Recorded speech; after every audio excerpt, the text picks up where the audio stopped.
Once again, let us all recollect the kindness of the Triple Jewels, and with a full gratitude in heart, let us all place our palms together to request Geshe to give teachings according to the well wishes and capacities of the students. Geshe, kindly give us the teaching.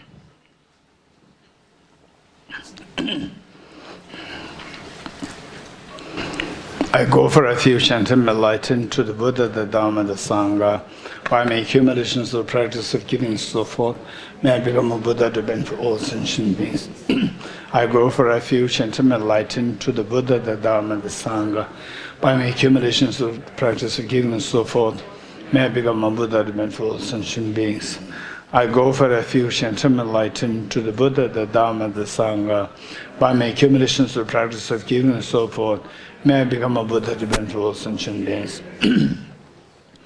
Sanje jodo zoge chonam la chanjo pado dani dage jinso gebe sonam ge dola penjere sanje dubara sho sanje jodo zoge chonam la chanjo pado dani gyapso che dage jinso ge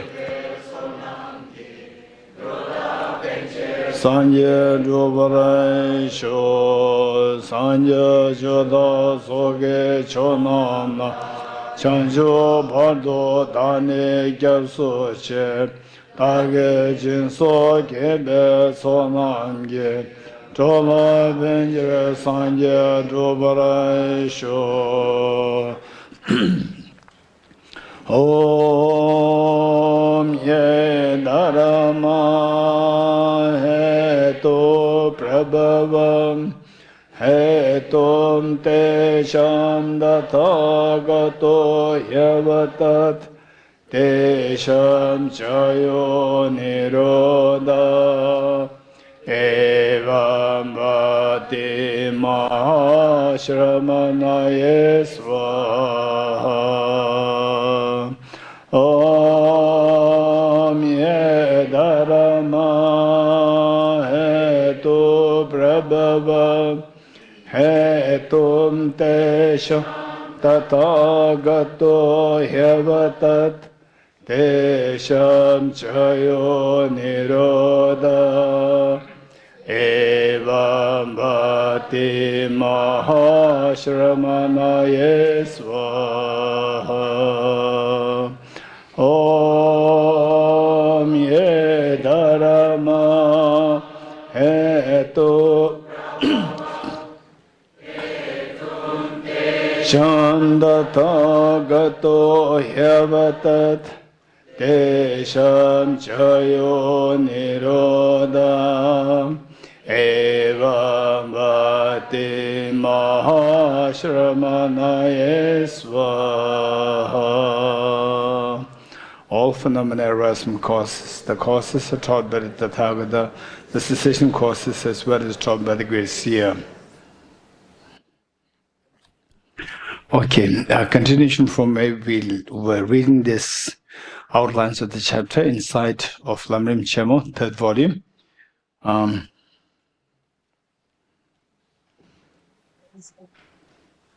Which reference number were we reading? Reference number 30, 30. Page 7, reference number 27. Okay. Okay, so this is just for us to learn. And yesterday I got good feedback from some of the participants saying that going through this, it really helped them to get some idea of the text. Just keep practicing it. You may feel that it's a little complicated, but try to do that, do a little bit of exercise the way we're doing now also. Reference 27. So we have to go to the extreme left side to look for the reference numbers, and then to extreme right. So here it should be extreme right, but then because of the space, we have to move to the next line. So reference number 27. Second, showing that those assertions are wrong. So this second came from where? This second came from where? So we have to go to look for the cross to the extreme right. We to go look for the cross reference number 26. So you have to go. Where can we get this 26? Go to the extreme left and then go to reference 26. So 26 it says 26, which is number 2, showing that those assertions are wrong.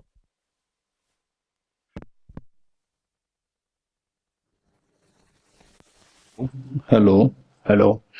And 26, so it is the second one, which means there's a first one there, and these two come from a broad umbrella. That is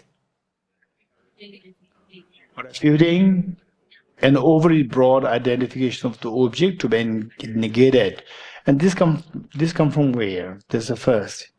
Cross reference number 22. Go to 24. So this is how you just go up, down, and gradually you get used to it. Then you will see that this is very useful for us. Okay, so 27, it says that it has two parts, showing that those assertions are wrong. The maximalist redundancy. Assertions, those who believe in maximalist redundancy, those assertions are wrong. And how is that explained? Under the themes. One, showing that those systems contradict the unique feature of Madhyamaka. So the maximalist redundancy advocates, they fall under the problem that they contradict with the unique feature of the Madhyamaka. Number 2, showing that the Madhyamaka critique does not eradicate the conventional existence. So Madhyamaka critique, they cannot really contradict with us, saying that, point to the contradiction to us, that the conventional existence cannot be posited. So, then the next is reference number 30. It says first, showing that those systems contradict the unique feature of Madhyamaka, that's already covered thus far. And then we move to reference number 34. Second, showing that the Madhyamaka critique does not eradicate conventional existence. So, Madhyamaka critique, some Madhyamaka critique, they said that conventional existence does not exist. Nothing exists at all, because the Buddha rejected existence, non-existence, both exist non-existence, and neither exists non-existence. So rejected everything. So therefore, conventional existence, conventional truth does not exist. So this is what is this is covered under 4 themes. Reference number 34. It says, you cannot eradicate the first 2 are already covered. Now we are doing the third one, but let's go through the first one very quickly based on the outlines. You cannot eradicate conventional phenomena by refuting them through investigating whether they are capable of withstanding rational analysis. Okay, let me quickly explain this, then it'll make the following passages much easier. So yesterday what we said is that the flower can be seen by the object as a flower can be actually perceived by 2 different minds. What are 2 different minds? Conventional analysis and ultimate analysis. And conventional analysis sees the flower, and the ultimate analysis, in the eyes of ultimate analysis, the flower disappears. Okay, how many of you remember that, what we discussed yesterday? Let me repeat it. This is very important. So to the same object, with the metaphor of the Mount Kailash, with the dirty lens, you look at it, the Mount Kailash seems so dirty. With the clean lens, you see the Mount Kailash so clean. It's the same object. Likewise, same object seen by 2 different analyses. Conventional analysis, ultimate analysis. What's the difference between these two analyses? Anyone? What is the difference between these 2? Raise hands. With only 1 hand coming up. Anyone else? What is the difference between conventional analysis and ultimate analysis? Okay. Varshal. Hey, gentlemen.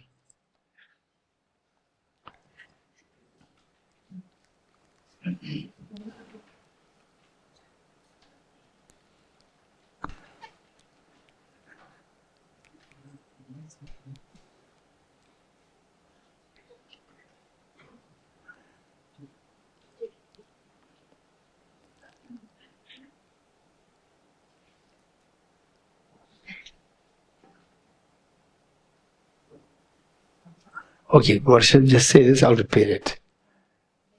Conventional analysis, you have to see the object. Go closer to the object. Okay, so now the mic. Rehearsal done. Hey.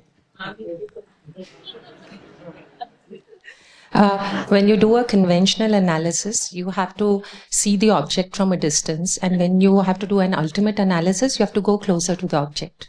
Okay, how many agree with Varshaji? Raise hands. Conventional analysis where you look at the object from distance. At times, in the Mathematical text, you also refer to, this mind is referred to as the unanalyzed, the unanalytical, non-analytical mind. So which means it's not going into very closely to analyze the object. So this is known as non-analytical mind, or seeing the object unanalyzed. This is what you find mentioned in many of the mathematical texts. So that is the conventional analysis. Now, ultimate analysis, where the mind goes closer to the object to see what it is. So, with the conventional analysis, what you see of the object that is in my hand, what you see. With the conventional analysis, what you see. You see a flower. With the ultimate analysis, what you see from what we learned yesterday was that what you see is that the flower is just absent. You discover that from the object, the flower is not there. This is what we discovered. Now, to technically present it, we'll say that the object as seen by the conventional analysis is known as, okay, let me put it more technically. The object as seen by the valid conventional analysis is known as conventional truth. And an object is seen by the valid ultimate analysis is known as ultimate truth. Then there's a little bit of discussions there. What about the Buddha's mind? Buddha's mind sees both. So this discussion, the definition of the two truths is posited considering the Buddha's mind and excluding Buddha's mind is there for the time being. Not to complicate things, let us put it this way.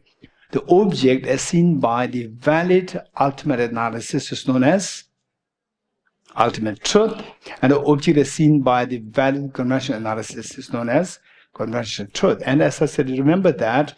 So later on, you might have to bring the Buddha's mind, be it conventional analysis or ultimate analysis. In both cases, the Buddha's mind sees both. So considering that, then we have to shift the definition, we have to modify the definition slightly. But keeping aside the Buddha's mind with respect to the sentient being's mind, so this definition holds perfectly well. For the time being, keep it there, because otherwise if you bring the Buddha's mind, then you have to make the definition a little long. So I don't want to do that for the time being. So what we said from yesterday with what Ben Dinsinger said is that this flower cannot withstand the ultimate analysis. You remember that? What is meant by that? This flower cannot withstand the ultimate analysis. What is meant by that is that this flower, when it's subject to ultimate analysis, the flower disappears. The flower you cannot see with this mind, ultimate analysis, the flower cannot be seen. What is being analyzed disappears. That's the meaning of the object cannot withstand the ultimate analysis. So, just as a flower cannot withstand the ultimate analysis, okay, my question to you is what about impermanence? Does it withstand the ultimate analysis? Answer is no, same. Impermanence also disappears. What about non-composite space? Same. In other words, nothing withstands the ultimate analysis, including emptiness. Including emptiness. Nothing withstands ultimate analysis. Don't forget it. So with this in mind, the opponents of what we're discussing here, what we read here, reference number 35. reference number 35, it says, you cannot eradicate conventional phenomena by refuting them through investigating whether they are capable of withstanding rational analysis. Rational analysis here is the ultimate analysis. So, seeing that something does not exist, the ultimate analysis, so that object should be non-existent. This is the accepted by the opponents. So opponent says that if the ultimate analysis cannot see things, it should be non-existent. You're getting it? How many agree with this? Or how many don't agree with this? If something cannot withstand ultimate analysis, that object is non-existent. But the ultimate analysis looks at the object, and if the object is not seen, it's not visible, it disappears, then that object is non-existent. How many disagree with this? Okay, wow, that's amazing. Okay, tell me, if you disagree with this, then how do you still justify the existence of the object after rejecting it, in ways that it withstanding the ultimate analysis? You reject it, and still you establish that the object exists. How do you establish that? Anyone? Okay, young man.